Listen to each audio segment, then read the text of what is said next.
Well, I'm absolutely thrilled, everybody, to be here with you. And for me, this is really a nice change from talking about love and sex. We're going to be talking about alternative medicine. And our first speaker is going to be Dr. Kennedy, who has been in the forefront of biologic augmentation for over 35 years. And I think that our group really needs to understand exactly what is, in fact, regenerative medicine, and then we're going to talk about who the best candidates are and some of the multi-treatments that are available that are literally changing people's lives.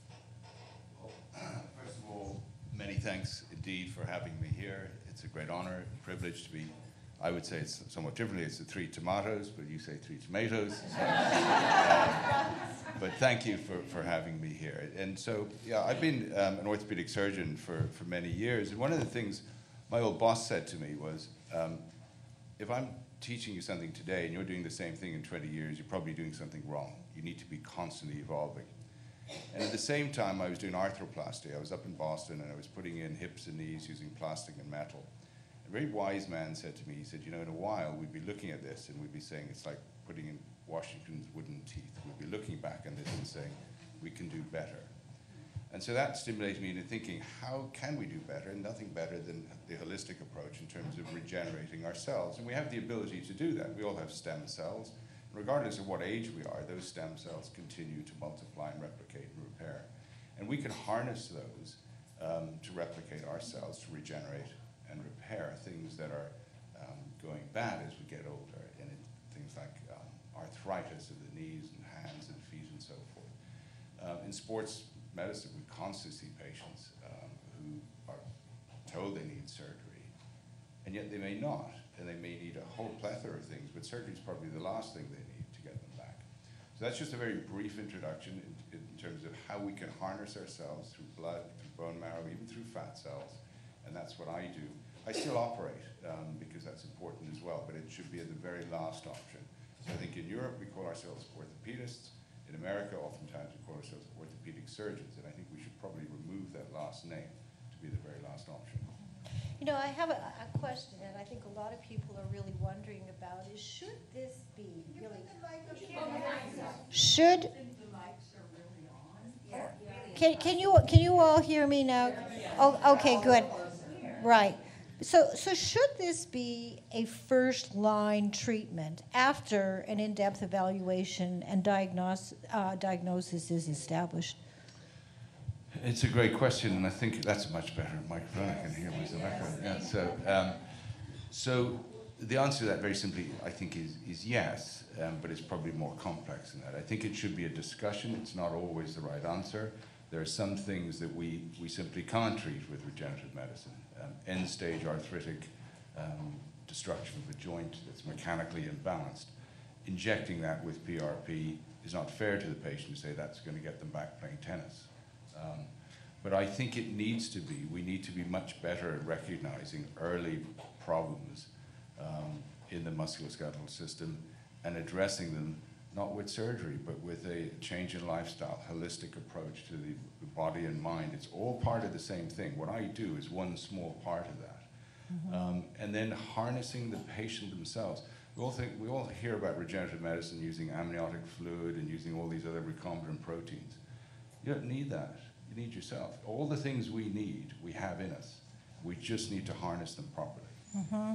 You know, it's so interesting, like in my world of psychotherapy and sex therapy, I mean, we're so busy oftentimes just putting bandages on psychic wounds.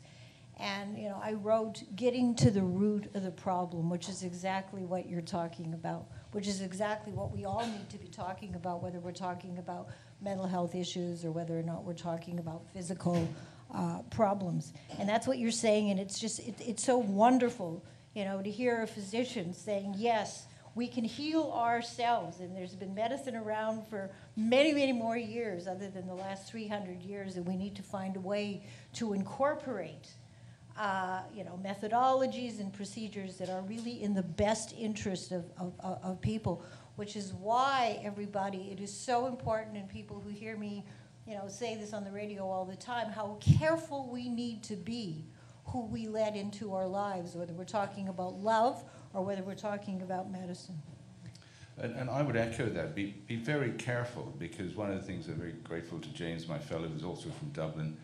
James did a little background research for this talk today, and we looked at regenerative medicine in New York, and there's 400 regenerative medicine stores, if you like, in New York. Stores. And less than 5% of those have any scientific oversight. Less than 5%. That's an enormous indictment. And then when you really start mining into what is being advertised, this is false advertising. People are talking, we'll talk about later about PRP. PRP is just a blood product. We take out those growth factors and a very powerful anti-inflammatory. We use that in arthritic changes and musculoskeletal injuries. But it's been advertised as stem cells. There isn't a single stem cell in PRP. And when you see that, then you have to have your hackles raised a little bit about what's going on. It's going to be a $30 billion industry at the end of this decade. So when you see massive amounts of money being generated, then you know there's bad actors in that space. So it's always that thing, buyer beware, be careful. When you go to see somebody and they promise you that they're going to regenerate your knee or your wrist or whatever it is, they won't. There's no regenerative medicine that we have right now that will give you something brand new like you were when you were 17. What we can do is we can prolong the life of those joints. We can prolong the life of tendons and muscles and so forth. We can't restore it to the way it was. And when you see those claims, it looks like it's too good to be true. It probably isn't true. So always research, as you quite rightly say, beware who you let into your life. Two people we trust mostly in life, apart from our spouses and partners, but we also trust pilots. We trust doctors implicitly. We walk in there and we trust them. And I say we probably would want to do a little bit of a background check if we know the person flying the airplane isn't qualified. And it's the same thing with doctors. Lots of people call themselves regenerative specialists, but be careful. Exactly. As I say in my field as well, a lot of people call themselves therapists and healers and coaches. And again, we really, really have to be so careful who we do let in our lives, and to be living our lives in ways that are really in our best interest. So then who are, for example, the best candidates for these kinds of medical interventions? I hate to be hogging the floor here, but I'll carry on and then just interject whenever. But I think, so for me, as an orthopedic surgeon, I deal with musculoskeletal problems, joints, knees, and wrists, hands, and all the rest of it. So you can use regenerative medicine in all sorts of things. We've all heard of the Kardashians using these vampire facelifts. And that's where you use PRP, and it's a blood product, their own blood. They put it on their face, and it attracts collagen to the surface. So it actually works. It sounds silly, and you wouldn't necessarily go to those people as purely medical advice, but it does work. And so in my sphere, the area that I'm looking at particularly is patients who have early arthritic change. Let's say you're out playing tennis and let's say your knee or your wrist, whatever it is, your ankle hurts. Don't think that it'll go away. We all do that. We're all procrastinators. We all think, it'll be fine tomorrow when I wake up. It probably won't be. So get that checked out. And if you do have early arthritic change, the earlier you diagnose that, the better the treatment. So if we have categorized things from 1 to 4, 4 being sort of destruction completely of all the cartilage in your joint, it's much better that we get in at an early stage because we can protect that cartilage and allow it last a lot longer. So if you're out playing tennis or golf, whatever it is, even walking, and it's painful, get it checked out. Don't wait. It won't go away. Get it checked out early on.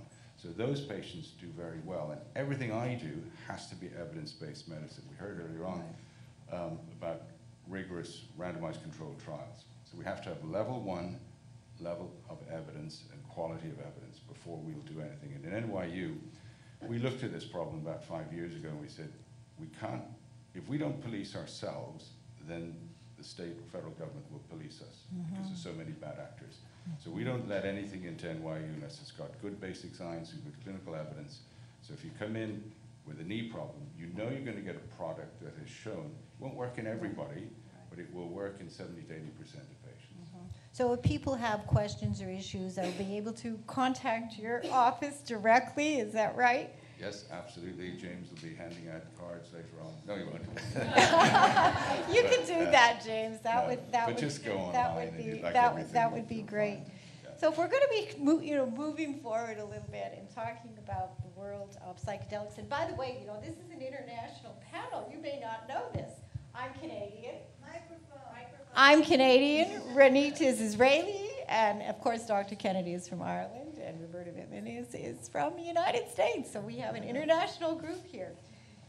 As far as psychedelics go, I mean, we've been hearing, Renit, more and more and more in the media about a variety of mental health conditions that appear to be responding to psychedelics. And of course, there's still a lot of controversy. I was reading an article last week, a very alarming article about, in quotes, evidence-based information and research that we're not so sure that it's really all that evidence-based. So tell us, what are your experiences now at Columbia as a researcher, as a psychologist, in this whole new world that we're talking about in the world of psychedelics? Okay, thank you. So first of all, psychedelics is not a whole new world. Psychedelic has been with us for thousands and... Louder? Okay, how is that? I think yours is the best. Thank you. There we go. Is this better? So first of all, it's not new. Psychedelic plants have been with us for many years, thousands of years, and they have a very interesting relationship with the human race. They come, they interact, and they leave because we somehow mess it up. And it's not under my, realm of knowledge, although I do try to do some readings, but, excuse me, I do suggest to people to read the history of psychedelic drugs or plants and to learn more about it. And some cultures still hold to it. They're not the Western cultures, and probably for many complex reasons, but they have been keeping them alive. But most of us, in one generation, interacted and then had to leave. And I think the era that many of you will recall is that in the 50s and 60s, it was, they were starting to do studies and this and that, and Timothy Leary and the hippies, and it got incredibly better, and it went astray, and we were forbidden to do it for more than a few years. So this time, once again, academics want to approach it in a much more careful way, regulated way, and hopefully it will become part of treatment in mental health. Emphasize being careful. Let me say something, my own definition of mental illness in 2 words. Everyone forgive me. First of all, let's think of dysregulation instead of illness, which unfortunately has been stigmatized. We all get dysregulated. Our emotions can get dysregulated, our thoughts and our behaviors. And we are, all of us, on some kind of a continuum. And the normals, although we are all dysregulated, we bounce back somehow. We can get very sad, we can get distraught, we can get dysfunctional for a few days, sometimes for a few weeks. If something horrendous happened, we bounce back. There is a certain group of people who are defined as having mental illness, and they get stuck. They don't bounce back. And this is the group I'll be talking about today. There is another issue with treating people with mental illness. They're very much affected. Either they had traumas, and that created, or I don't know if created, but initiated the mental illness, or they were born with some inclination. And then I would say life challenges, and now I'm broadening the word trauma because you heard I had the wonderful honor, unfortunately, to work. I'm saying unfortunately because too bad Vietnam War happened and too bad 9/11 happened, but I was honored to work with those people. So obviously they had something immense that affected them. Some people, sometimes life events are very challenging and are very daily and subtle. How many families have a child who is born and they're highly dysregulated? They have nightmares and they can get very angry from the first minute they're born, and I'm talking in extreme ways. And no, it's not the parents' fault. Let me announce that. It's true that parents affect their children's life, but it's not fault. So suddenly the whole family is in a very challenging situation, and for weeks and for months and for years.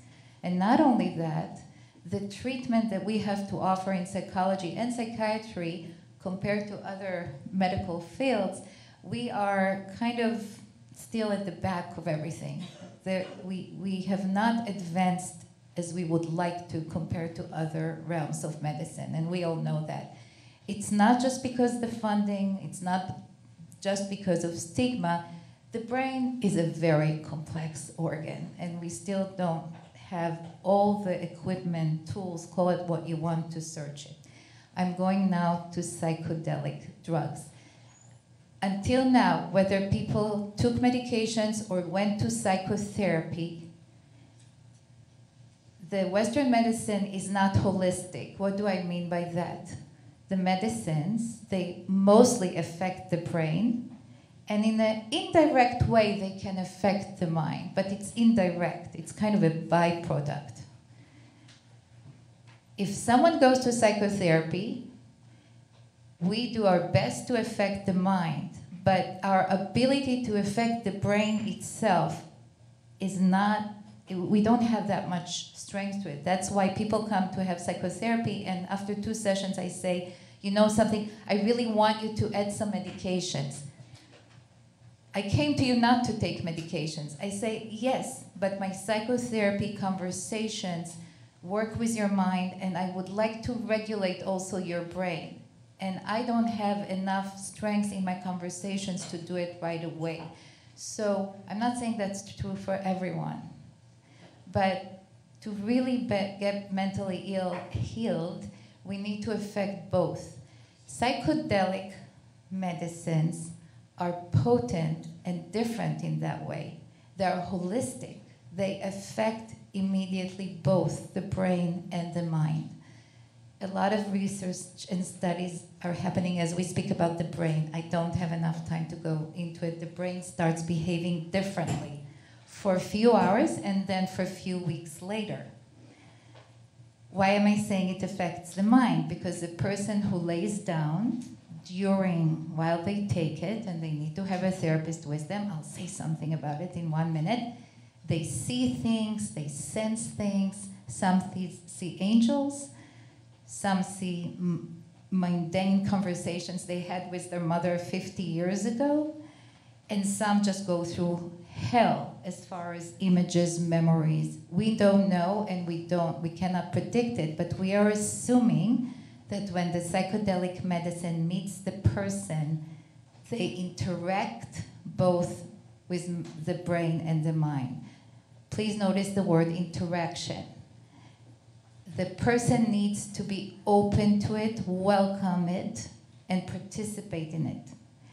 And I want to say, because of this, all I've just said, and that's where Betty is absolutely correct, we, at this point in our studies, we do treat people with treatment-resistant depression, meaning nothing else worked.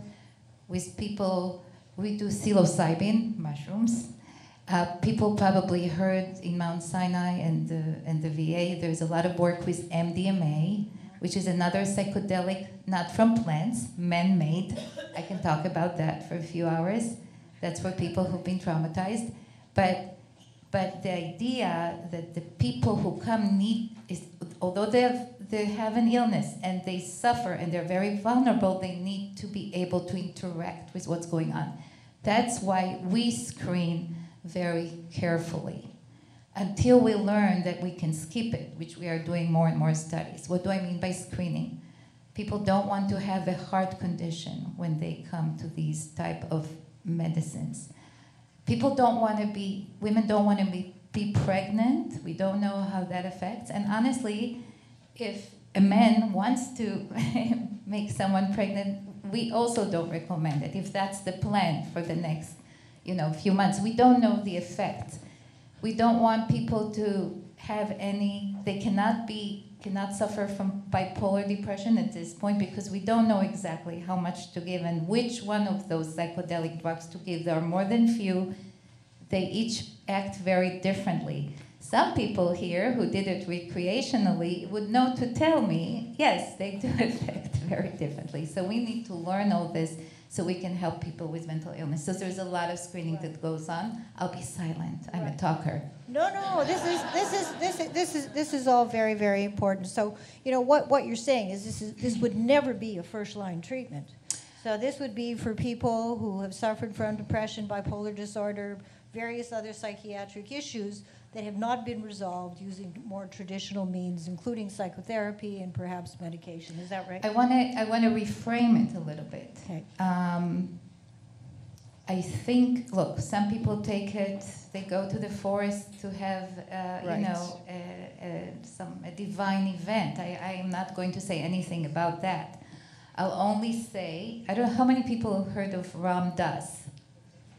More than few. Ram Dass was actually in his younger life, and may his soul be in peace wherever it is at the moment. He was a researcher. And by the way, he was the right hand of Timothy Leary. He actually was part of those studies. And Timothy Leary should take the responsibility. And he, you know, they treated people and they also took it themselves and it got too wild. So Ram Dass later on moved into Buddhism.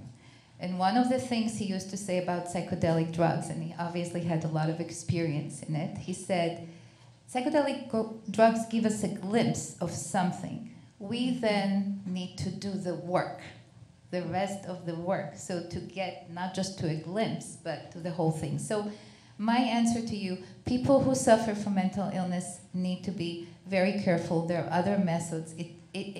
I don't want to say it will be the first or the second. I'd like to have, I think we lack precise medicine in psychiatry and psychology. My lab is working now for years that we'll be able to see a person and tell them, you need that type of psychotherapy and that type of medication, and you don't need to try it for 20 years to get to the right thing. That would really be the hope for our domain. Right. But it should really be very carefully screened. Right. Yeah. And I think that people, whether or not we're talking about orthopedics or psychotherapy or psychedelics, it's very, very important to get second opinions on all of this. You know, I read something in the Washington Post last week. The headline was, "Agony over ecstasy. FDA bid shows it's hard to test psychedelics." So again, I mean, we're seeing, you know, as Dr. Kennedy, you were saying that there are clinics opening up. There are stores, you know, we can see in New York opening up.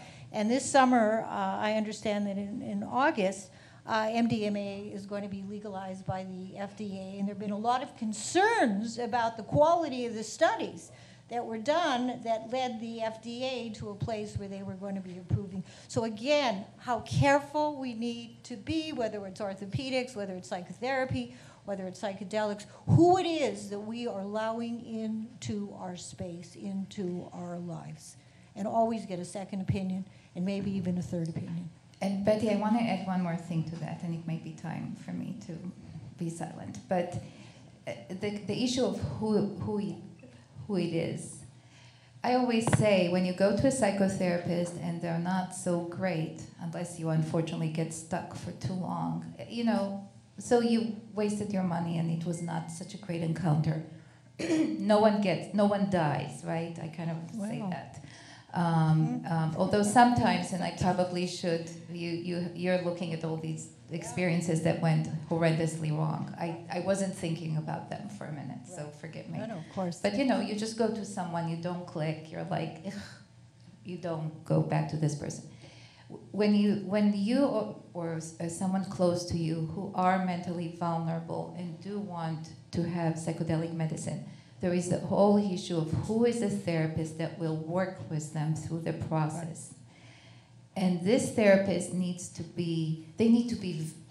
feel very connected to this therapist, because this therapist for a few weeks will take the person through thick and thin, which I can talk more about, but not tonight or not today. So you really want, if you yourself or someone else goes to and you have a guide or a therapist, you need to feel you can trust this person, you can connect. This person will hold your hand. This person needs to be very attentive to you as you lay down for hours and listen to music and go up and down and all of the above. So it's the therapeutic alliance needs to be very strong with the person who guides you. And I think you said something which made me want to emphasize that. Right, and of course that holds true for the psychotherapy patient relationship that you would have, whether it was with a psychedelic person or with somebody else. But I want to get to Roberta Mittman. And Roberta is a health and wellness success coach and a licensed acupuncturist. You were one of the first people that I met when I met and came to New York. Mm-hmm. So tell me, what are the primary reasons why people are contacting you?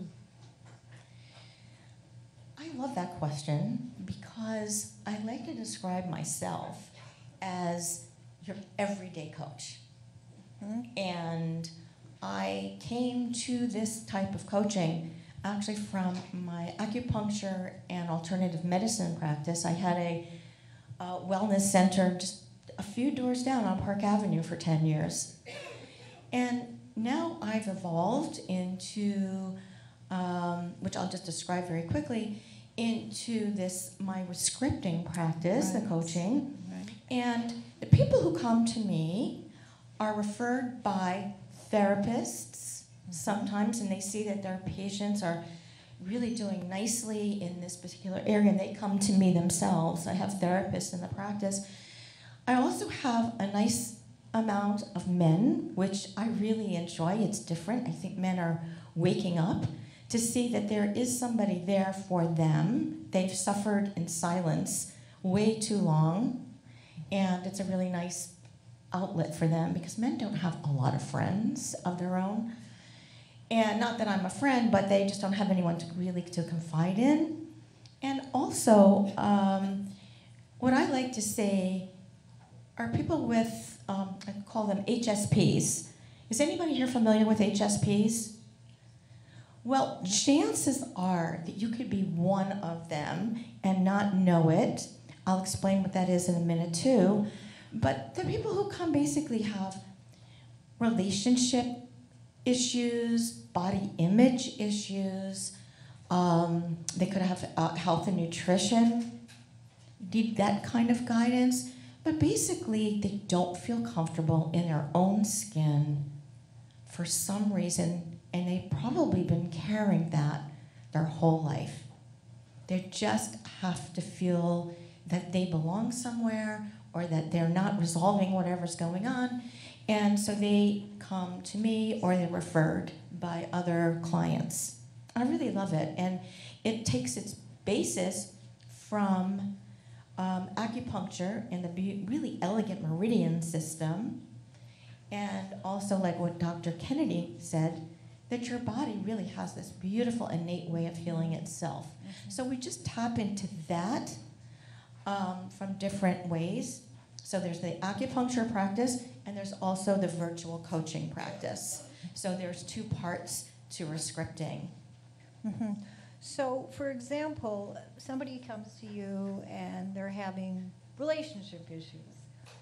Where would you begin, or how would you begin? Sure. Okay. Well, for instance, there's the saying, I love that, have the life that you love, live the life that you want, is the main theme here. Mm-hmm. So we kind of find out what is getting in the way of having that relationship that you want. It's an energetic process, but we go through the emotions that can be involved in that and where it came from. What's blocking you from having the relationship that you want, and what's getting in the way? There's like trapped emotions and blockages from way back. And I have this proprietary way of figuring that out, but I will tell you that I'm not a therapist and I'm not a psychic.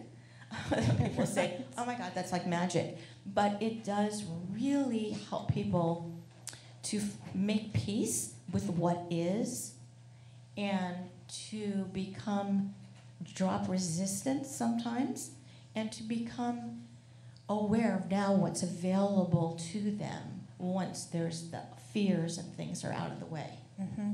And one of the things that I think people would be interested in knowing is when you talk about rescripting, Yeah. okay, why is it so unique? Mhm. What does that process of Okay. rescripting, what does it look like? What does it feel like? So part of the description of it is really going to be, it just takes a little too much time, honestly, but I can quickly cut to the chase. Okay.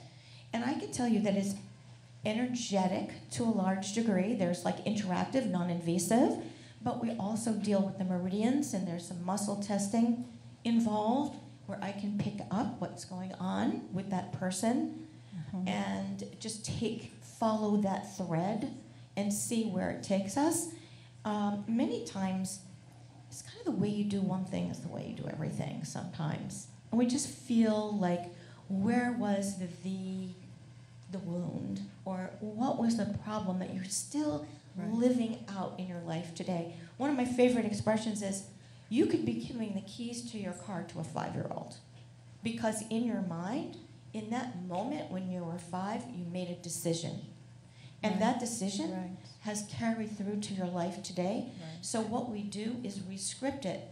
We also reframe it. We find out what it is, and then we decide, who would you like to be moving forward into this part of your life as an adult, and not as a powerless child who doesn't know anything else to think. It's a habit. You know, what we all have in common here, which is so great, is that we're all talking really about getting to the root of the problem. Exactly. And not putting bandages on psychic wounds, on physical wounds.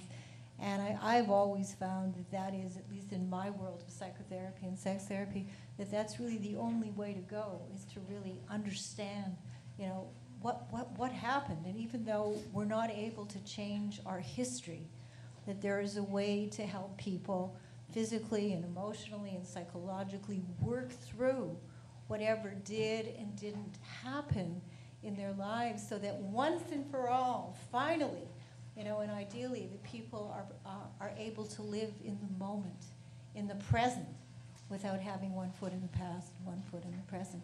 And it's an amazing process, and we're really all saying the same thing in our different worlds. Exactly.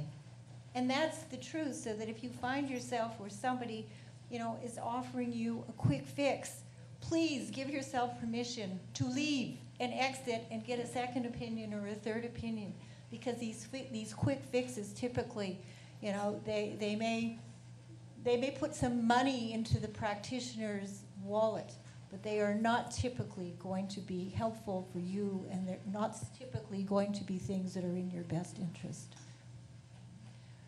In my acupuncture practice, I noticed, and this is how it became to be evolved into like a particular technique, that people who are having, my patients who are having acupuncture, and they would just kind of seem sometimes to come in if they had pain or digestion or headache or sleeping, and they would come in for various treatments, you know, and sometimes it would be getting a little better, sometimes it would come back a little bit. When we started to look at the stress component and the emotional component, it was like that. The treatment times were shortened, and the results really skyrocketed. So it really changed the landscape for me, and I am so excited to be able to bring this to people all over the world, and it just seems to work.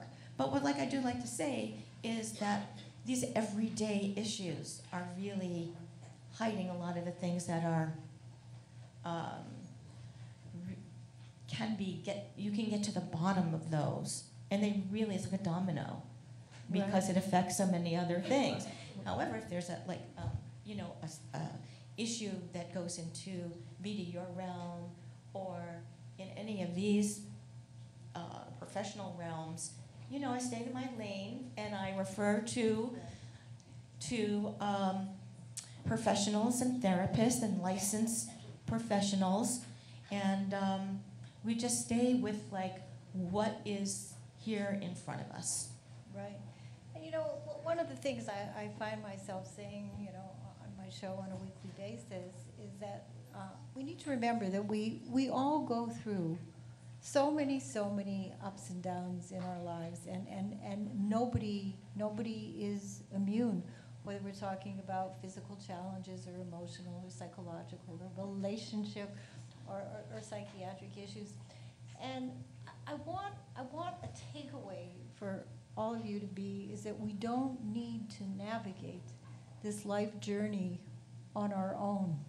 And that the very, very best thing that we can do if we find that we're kind of going around in circles is to reach out and ask for really good professional help. And of course, good is the key word here. And one of the other things that hasn't yet been mentioned is this is something that Cheryl Benton and Ann do on a regular basis. How wonderful it is that you provide a forum, not just once a year, but on a very regular basis, on a weekly basis, to help women come together and to feel supported and to feel the love that we all need to be able to function in our lives, whether or not we're dealing with physical issues or emotional issues. And it's really a gift, Cheryl and Ann, that you give all of us on a very, very regular basis. And I know for one, I'm very grateful. And, I second the motion. Thank you. Thank you so much. Beautiful. Yes, go ahead. Yeah, I just wanted to add something which kind of popped regarding psychedelics, but relates to what we just said. I, for years, believed that it takes a whole village sometimes to help a person, and we want to acknowledge that, and we need the different professionals, and we need to know when we need whom. But I just want to say, because I was still talking about the things that can go wrong, people who have a mental illness and meet the psychedelic, sometimes the best thing that happens to them, it lays out some kind of a plan for them. They could suddenly look at themselves and start figuring out what do they need in their next chapters. And that's why for people who suffer from mental illness, this is huge. This is huge. So I just wanted to emphasize that and agree with everyone else about the village that we need to treat a person.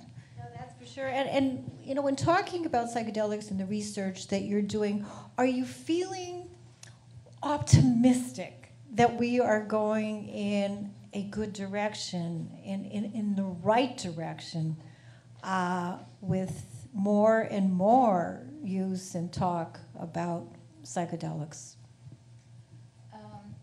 Psychedelics, as I said, through history have went in and left because the human race was shaky. And we are right now in a shaky place in the world. So I'm optimistic, and I think eventually we'll figure it all out. But it depends on the research, and as you alluded, and I understand, unfortunately, here and there, we see that some of the studies are not so accurate and could be more. Some of us do our best to be accurate. So it depends on a lot of factors. But I advise people to go to places. NYU, there is a lot of studies, and you've been doing it for many years now. Columbia started more recently. Johns Hopkins is another known place so I suggest to people to go to professionals that have done research and are doing research. Right. So we can be optimistic about results. Right, and not all the stores that are opening up. I see on the Upper West Side, it's quite something.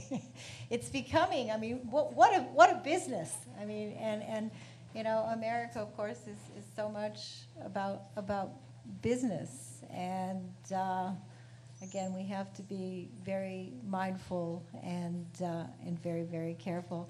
So it looks like 45 minutes has come and gone, and I really want to, Dr. Kennedy, before, yes. I just wanted to underscore what my learned colleagues have already said. It really does take a village. Sorry, Ken. Yeah. it really does take a village to get us well in the general sense. And if you look at American medicine now, unfortunately, with insurance companies, we have 7 minutes to interview a patient, find out what's wrong with them, and come up with a treatment plan. That's not acceptable. It really isn't.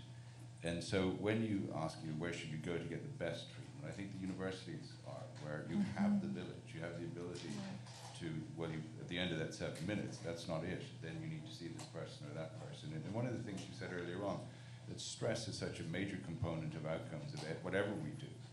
So we were lucky, we have an office down in West Palm, and the very same people that live in New York oftentimes live down in West Palm. And when you look at the outcomes of surgery in New York, where you're expected to get back to work within a couple of days, versus those same people when they're down in West Palm and have less stress and less, the outcomes of those surgeries are far better where there's less stress. One last thing, and that is, with all these things that people feel that they come in with, most of it is stress related, of course, especially this time. My last thing that I want to say when I advise my clients is you can't change the ocean, but you can learn to surf the waves. Exactly. And that is, I think, the goal for all of us. I love that. I do. So I want to thank you, Renate and Dr. Kennedy and Roberta. I hope that your takeaway will be something that will be positive and that you will be able to think about and contemplate, some of the things that we've spoken about today. And again, it's been a pleasure. I've wanted to meet both of you for so long, and I've known Roberta for a while. And as I say, I hope that there's been some little thing that we have talked about that will be helpful to you, and that will help you improve the quality of your life and the quality of your relationships and the quality of your day-to-day. So again, thanks so much, everybody.